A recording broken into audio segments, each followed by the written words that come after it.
Doktor, indi uşağım qaynanama oxşayacaq. Çünki deyirlər hamiləlikdə kimə çox baxsan, uşaq da ona oxşuyur. Gəlin bu inancı biraz açaq. Uşağın kimə oxşaması nədən asılıdır? Əslində uşağın görünüşünü müəyyən edən tək mexanizm genetik koddur. Hər bir körpə anasından 23, atasından 23 olmaqla cəmi 46 xromozom alır və bu xromozomların içində minlərlə gen daşınır.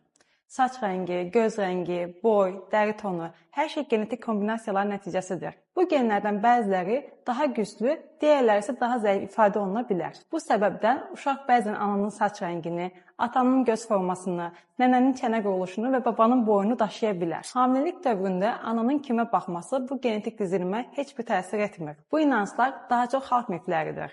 Hansı xüsusiyyətin daha çox üzə çıxması genlərin necə ifadə olunmasından asılıdır. Hamiləlik dövründə kimə baxmanızdan yox.